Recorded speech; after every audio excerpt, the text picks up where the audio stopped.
रहनुमा यास्मीन राशिद और CCPO गुलाम डोगर की मुबैना ऑडियो मंजर आम पर आ गई। यास्मीन राशिद ने सवाल किया, कोई अच्छी खबर बताएं कि ऑर्डर्स हो गए। गुलाम डोगर की जानिब से जवाब नफी में आया। फिर सवाल हुआ, इनका इरादा क्या है? मैं ऐसे ही पूछ रही हूँ। गुलाम डोगर ने तफसील बयान की। कहा, सुप्रीम कोर्ट से ऑर्डर्स मिलने हैं, हमारे बंदे बैठे हैं वहाँ, जैसे ही होंगे मिल जाएंगे ऑर्डर। यास्मीन राशिद बोली, खान साहब काफ़ी कंसर्न थे इस हवाले से। जवाबन गुलाम डोगर ने कहा, अभी तक नहीं आया, लेकिन रात को डाक साइन होकर आ जाएगा।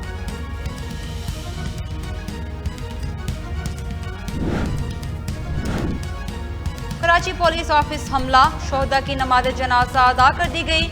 शोहदा की नमाज जनाजा में वजीर आला सिंध मुराद अली शाह समेत मुतअद्दिद सियासी और समाजी शख्सियात की खसूसी शिरकत। शोहदा के बुलंद दर्जात और लवाहिकीन के लिए सब्र जमील की दुआ की।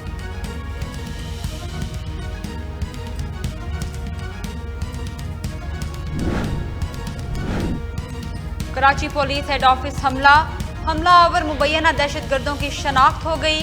मारे जाने वाले एक हमला आवर की शनाख्त कफायतुल्लाह के नाम से हुई, जिसका रहायशी ताल्लुक लकी मरवत से था, जबकि दूसरे दहशतगर्द की शनाख्त ज़ाला नूर के नाम से हुई, जो शमाली वजीरिस्तान से ताल्लुक रखता था।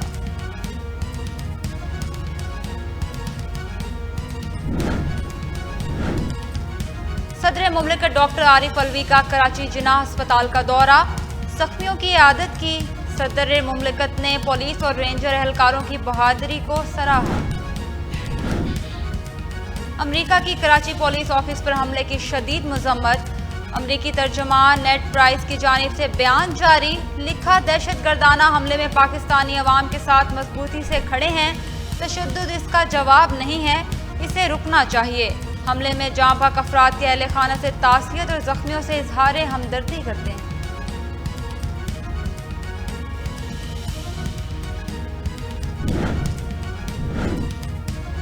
आसिफ जरदारी पर इमरान खान के कत्ल की साजिश का इल्ज़ाम लगाने का केस। इस्लामाबाद जुडिशल मजिस्ट्रेट का शेख रशीद पर 2 मार्च को फर्द जुर्म आयद करने का फैसला।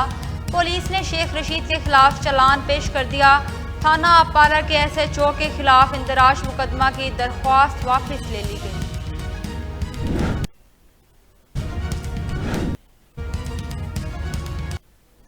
इमरान खान का साथ देने पर मुझ पर 2 तारीख को फर्द जुर्म आयद की जाएगी। अवामी मुस्लिम लीग रहनुमा शेख रशीद अहमद की अदालत के बाहर मीडिया से गुफ्तगू। बोले, इमरान खान के अल्फाज दोहराने पर मेरे घर डकैती की वारदातें हुई। डकैती की ये वारदातें इशफाक बड़ाइच और आशिक ने डाली।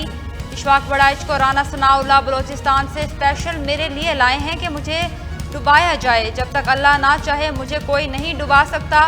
पूरी कौम की दुआएं मेरे साथ हैं। आज की वारदात के पेश नज़र मैंने अदालत में दरख्वास्त दायर की है। अदालत से मुकम्मल इंसाफ की उम्मीद रखता हूँ।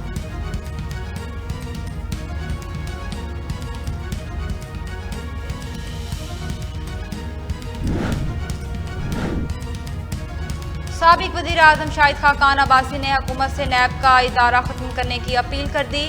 मीडिया से गुफ्तगू में कहा, जब तक करप्शन के मामला ठीक नहीं होंगे, मुल्क बेहतरी की जानिब गामजन नहीं होगा।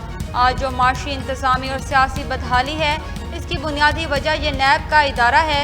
ये इदारा सिर्फ इसलिए बनाया गया कि गैर आइनी हुक्मरान मुल्क पर काबिज हो सकें। आज ये बदकिस्मती है कि 3 जमहूरी हुकूमतें गुजरने के बाद भी ये इदारा कायम है, जो मुल्क की मौजूदा सूरत हाल पर बुरी तरह असरअंदाज हो रहा है।